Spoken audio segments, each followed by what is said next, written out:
So in this section, we're going to focus a little more on plant growth. So Joyce Latimer and I are both talking about various aspects of plant growth regulators. Joyce is going to follow me in the next presentation. So a few years ago, there was a magazine article one of the companies wanted to write that pertained to how growing smaller size genetic modified plants or ones that don't grow quite as big would save money. And I argued actually the use of PGRs saved money.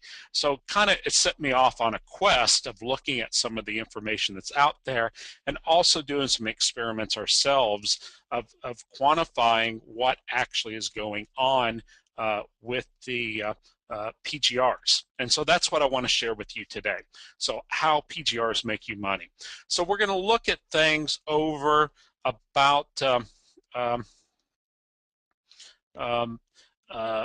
over a number of different subjects. But you know what we're trying to avoid is a plant like this petunia, and you see there on that primary stem in the center of the photograph a lot of interveinal or nodal stretch happening between those leaf nodes. You have 2-3 inches of stretchy growth. So we want to control that by using a PGR. And that's what we're going to look at today. The other alternative, though, is if that doesn't work, you can always pull out the good old mechanical means of pinching or cutting things off. But, you know, that loses a few weeks of production time and also costs you money and labor. So we're trying to avoid that aspect. So we're trying to then look at or focus on utilizing PGRs in your production regime as a best management practice. So we're going to talk about some of the other PGR resources that are out there, how PGRs work, some of the additional benefits that come besides growth control with these plants, and then finally looking at the economics of how PGRs do save you money by utilizing them and making it so that you can have a bigger density, plants closer together. And it really gets back then a comparison. How does the savings on density, the savings on fixed costs, cost per square foot per week, compare with the application costs of the chemical? And that's what we'll look at in a few minutes. So to get started, let's talk a bit about some of the resources that are out there that you may or may not be aware of that's there. There are some podcasts out there. There's an iBook that Joyce Latimer and myself produced last year. There's some smartphone apps, and there's of course the fine Grower Talks PGR guide. That should be coming out with the Grower Talks January issue. And this year we're focusing on perennials. So it's every other year. It's greenhouse crops on the odd years, it's perennials on the even years when that comes out in that publication.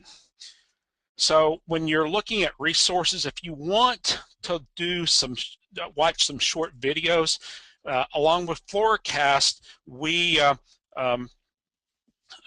produced about 20 podcasts on various PGR related topics. Joyce Latimer's done some, Brian Krug's been involved with that, but they're all up on Floorcast on the Greenhouse Grower website.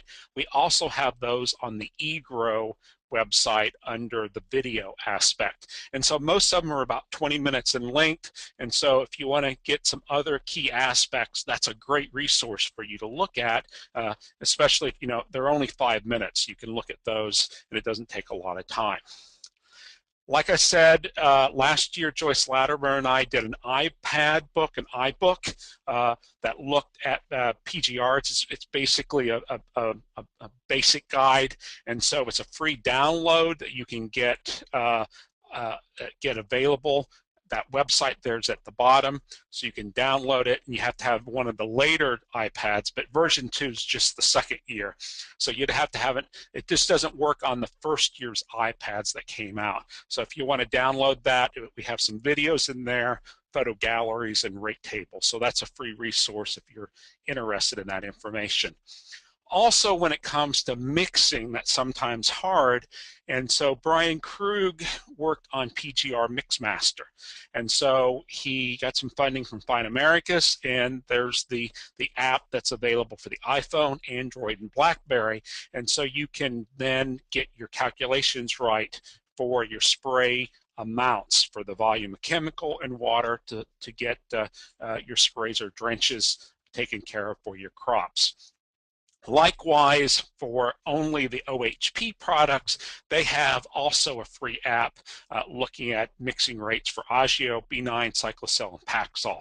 So there's the address there for those. It's an iPhone, iPad, iTouch type of an app that's out there if you're interested in using that from any of those devices. It's not on Android though, for what they have available. So want to shift gears and kind of go over, how actually plant growth regulators work. So by knowing some of these aspects, I think it's going to help improve your overall performance, your overall efficiency of using some of these PGRs in your own operation. So when we look at PGRs, like that second slide I had earlier with the petunias, we want to control that internodal strength, that stretch that's going on, that red circle that's there on that poinsettia. If we control that amount of stretch, we can manage growth. And we have to manage that before it happens. You don't turn around other than pinching or a chainsaw to go back and turn that around. And so that's what we want to do. So by knowing how to best control some of these aspects and what's going on, I think will improve your overall efficiency with using plant growth regulators. So when we are looking at this, we're trying to control the amount of gibberellins. That is the natural hormone in the plant that causes that stretch. And so if we control the amount of gibberellins, we control that stretch. We're not totally cutting it off. We're merely trying to manage that so it doesn't go to the full genetic potential. So we manage the amount of plant growth that's going on there. So when you look at PGRs, there's different classifications. We're specifically targeting right now what's called a type 2 cell elongation inhibitors. And so these type of PGRs inhibit the production of gibberellin. So there's less produced, there's less stretch going on to get that shorter plant growth. So in this slide, the green blob that's there represents a growing tip of a plant. And that blue area is the differentiating cells. Those are the small cells at that growing tip, and they have yet to expand. And that is what we're attacking or we're targeting with a plant growth regulator. And so if you have that new cell at that growing tip, if you look at cell expansion, when you compare it with and without PGRs, the cell will naturally get bigger without a PGR versus it will naturally be smaller with applying that PGR. You're controlling, you're modifying the amount of stretch, elongation that occurs. And that's what we're doing with these plant growth regulators. So the plants are then smaller.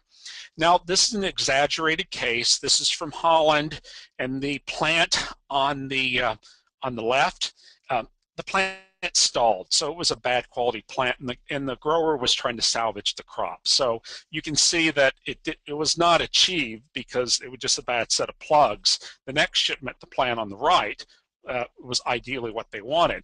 But this slide shows you that when they sprayed GA trying to jumpstart that plant, you can see the amount of stretch that happened. This is by applying GA.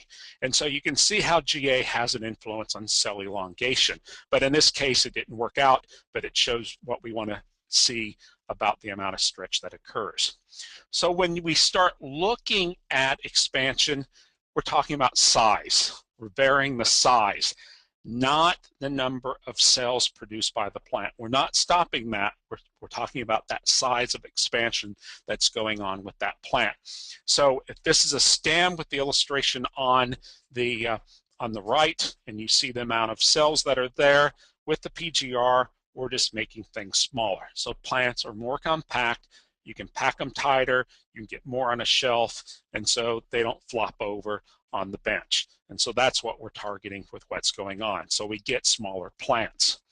And you can see that in this this slide here. The plant on the left had no PGRs, the one on the right did. And you can just see the amount of leaf expansion that occurred. We're not talking stem expansion, but just leaf expansion. It's more compact with smaller leaves with the use of a plant growth regulator like you see on the right. So when we're looking at controlling the GA pathway, what chemicals are we talking about?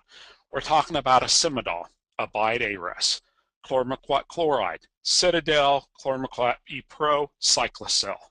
Diminazide, that's B9 or Dazide, top floor, paclobuterazoles, those are the bonzides, Paxol picolos, and downsize, and then finally uniconazole. That's Sumagic, that is concise. So those are the type of chemicals we're talking about when we're looking at controlling the pathway, because that's where they attack growth. That is their mode of action. So when you look at these type of chemicals, they get subdivided, and they get subdivided in 3 categories. Group A, that's the chlormequats, that's like cyclocel. Group B are nitrogen-containing heterocyclic compounds. That is the ARES, the abides, it's the fluoropyrimidol, it's the bonzides, Paxols, picolos, and then it's the concises. That's the biggest group. You know, uniconazoles and paclobuterazoles are pretty closely related, and acimidol and fluoropyrimidol are pretty closely related. And then finally, group C is the B9s, the diminozides that are out there. So you have 3 distinctive groups. So why do we divide it into groups? And that gets back to where they attack that pathway. And we'll see that here in a second. So imagine here, this is a process that the plant is having metabolic processes going on, and different chemicals are being produced. And so it's a step-by-step process. In the case of gibberellins, which we're looking at the pathway here, if you produce those, the cells are running along a gate. So the key here is by applying a PGR, an anti-gibberellin PGR, we're going to block that. And you can see that here, that when you look at acimidols, paclobuterazoles, fluoropyrimidol, and the uniconazoles, they all attack the pathway at 3 key points. That's denoted by the X's. With that attacking, you have a blockage. Now, it's not a complete turnoff, otherwise the plant would be a rosette and would be selling dandelions. We're slowing the process down, so you're blocking that. And those 4 chemicals all act at the same 3 sites. And so if you block that, the plants are going to be smaller, there's less shoots, leaves, and roots, so you're controlling that overall growth for what's going on. So the reason then we're looking at 3 different types is where the other chemicals attack the pathway.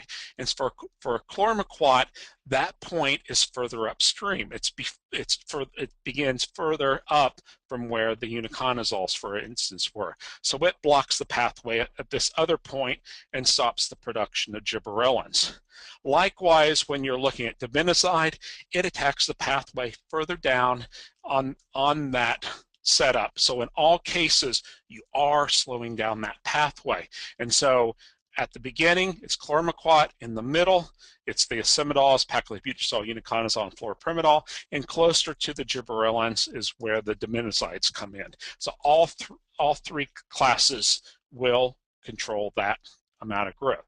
And so because there are different spots, that is why we see the synergy. That's why you have a tank mix on poinsettias where diminazide, like B9 bonsai together will control growth better than if you applied them separately, because they're attacking different pathways. And so it's worked great for poinsettias, not so well for some of the other tank mixes on other crops, but that's why we're looking at that synergy, because you're attacking things at 2 different points.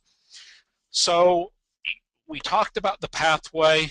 It's a hormone that causes cell elongation, and so if we can block that, we control growth, and that's in fact what we're doing. And there's multiple sites that we can attack that to get possible synergy from going on. So at this point, we've controlled the growth. So you say, is there anything else you get? Do I get any bonus? Do I get dessert with this?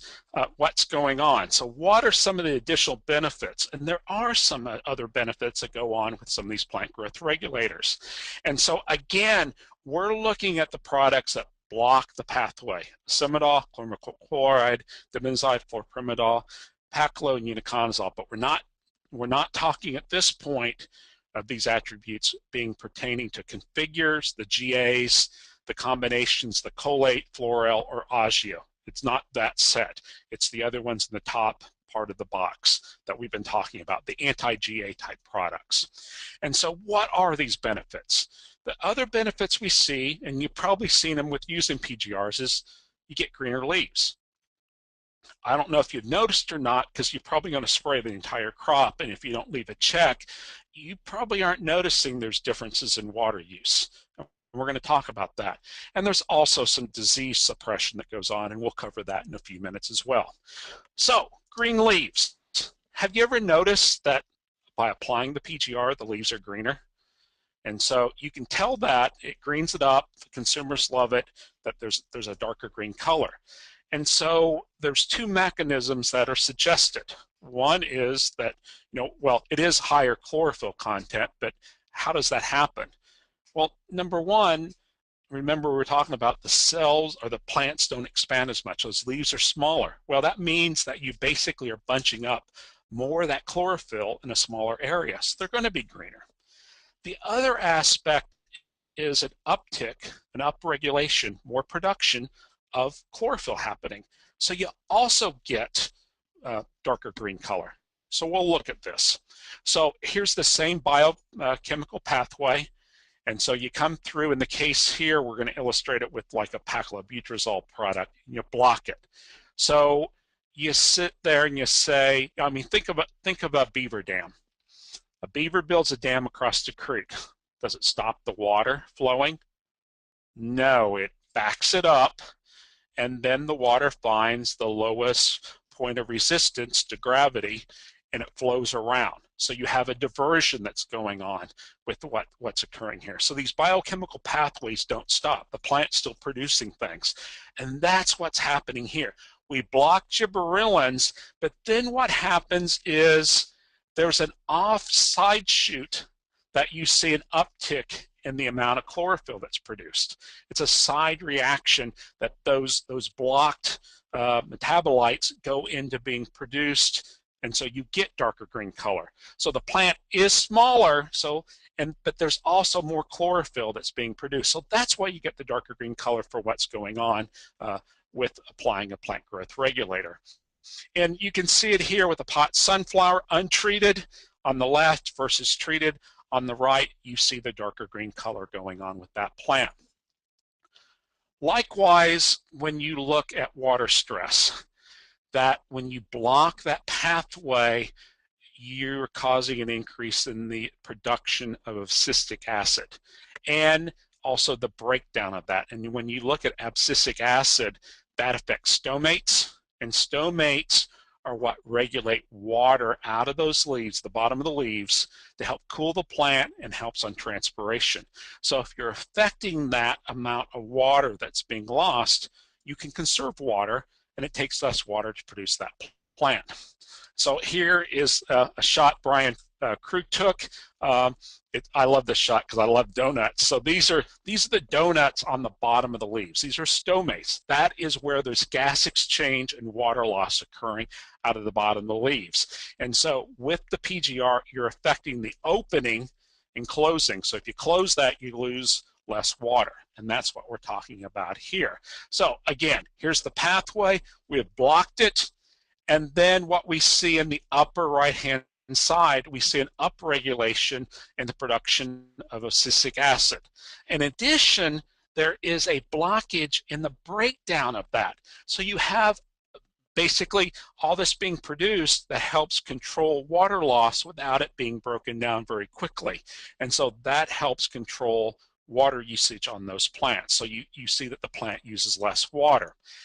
Here's some data we collected here at NC State 2 years ago, and the take home here is that these were drenches on zinnia, so most people use sprays, but we needed to get the dose specific into a pot.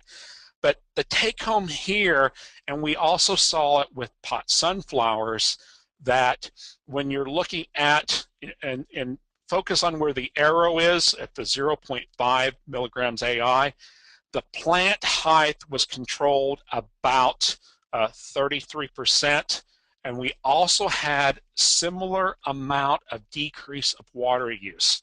So the general rule is that, I mean, within reason, you can't go overboard, but the amount of growth control you're having with that plant equals the amount of water that you're reducing.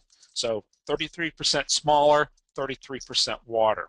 But of course, you're applying it to all the plants, the PGR, so you might not effectively see that, but you are decreasing the amount of water. And so to me, especially under drought conditions, that really points to a good best management practice by applying a PGR, because you're going to use less water to irrigate those plants. And we see this naturally when we're doing our PGR trials, that we sometimes have to irrigate the untreated controls much quicker than the treated plants. And so we see that every day when we're doing some of our trials. So another aspect is disease suppression. So when you look at some of these chemicals, when you look at bonsai in particular, bonsai was originally in a disease trial. They had other chemicals they were trying to look at that were in a plant growth regulator trial. And there's been some work looking at trees for fungal disease suppression, and it's been documented. So basically what you're doing is you're upticking some of the factors that control disease while blocking some of the key components that help a fungus grow, is what's going on with these plants. And again, you have the biological pathway there, it's blocked, and you have the uptick of production, and then the blockage in the second brown box showing that some of the main building blocks that a fungus needs is blocked, so it cannot produce that disease.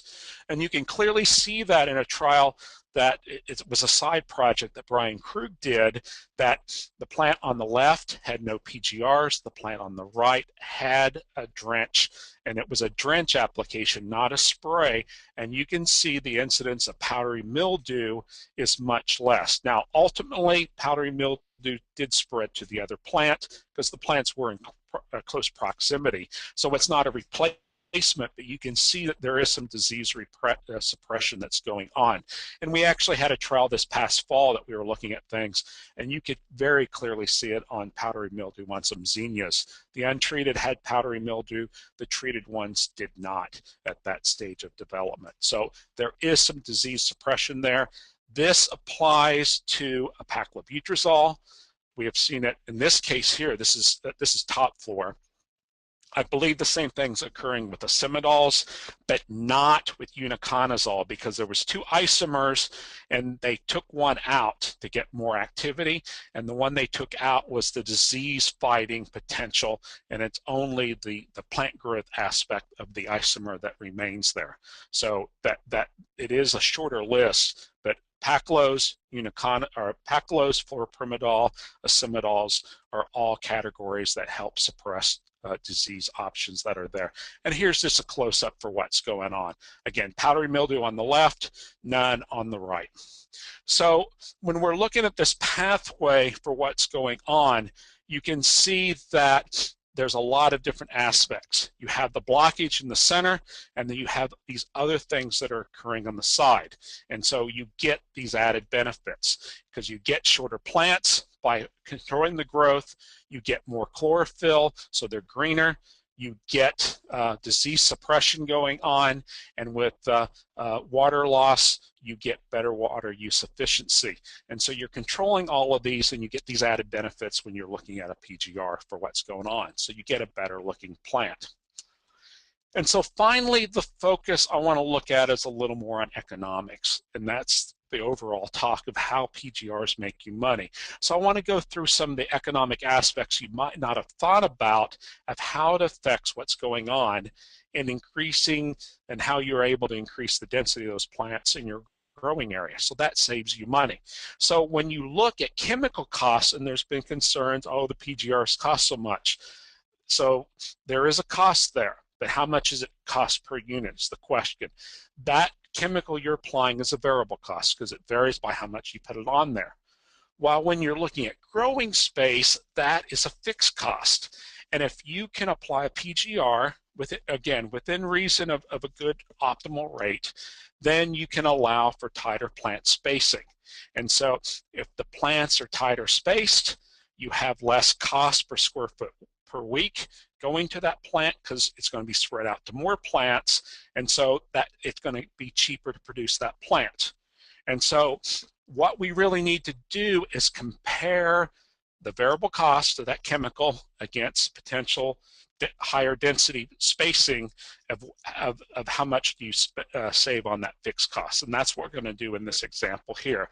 So for this example, we're looking at a geranium grown in a 4-inch pot.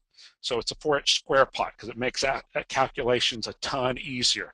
So when you look at the economics that you have it in a 4-inch pot, we're initially going to keep the plant pot tight for 4 weeks, 4 inches by 4 inches. So in that square foot of growing area, it's 4 inches, 4 plus 4. That makes there's 3 across by 3 across. So there's 9 plants in that square foot because they're pot tight.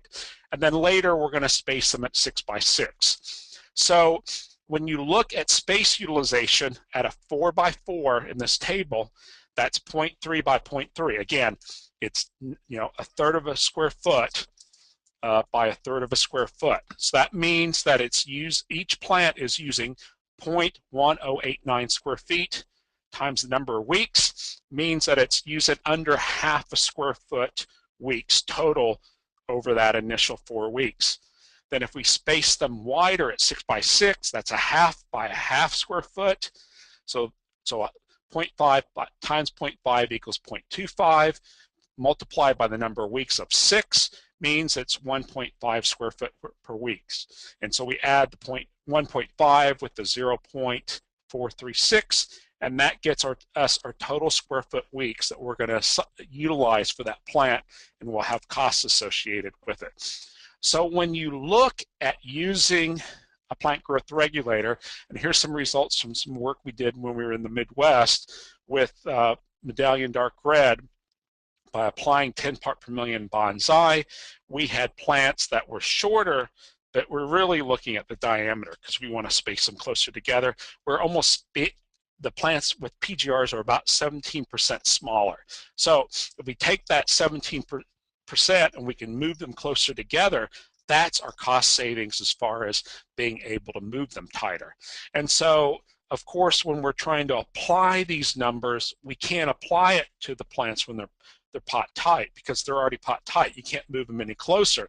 We can only attack the spacing of that 6 by 6 inch.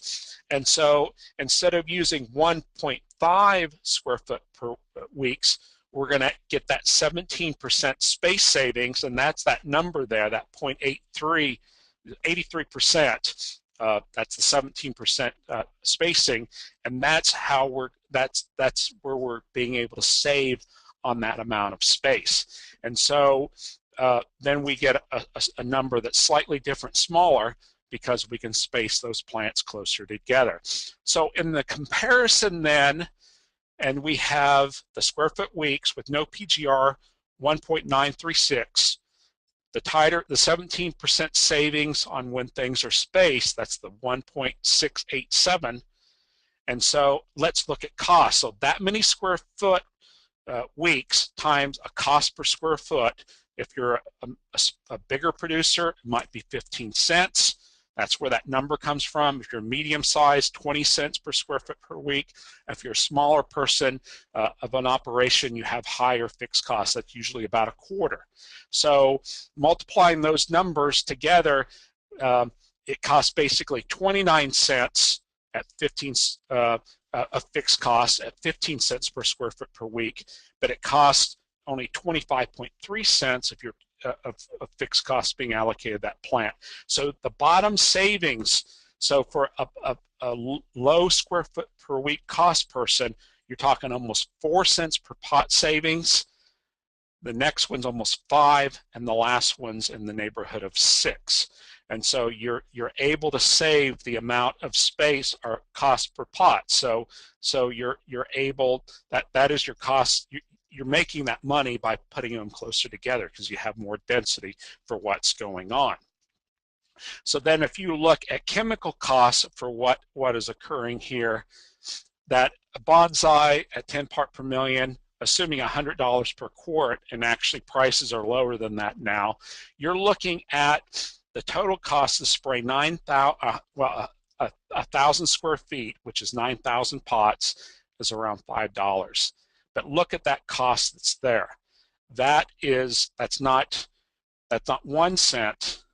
That's not 1/10 of a cent. It's 1,000th of a cent of the chemical cost. Now, there's no labor in this, but 1,000th of a cent versus saving almost 4, 5, or 6 cents.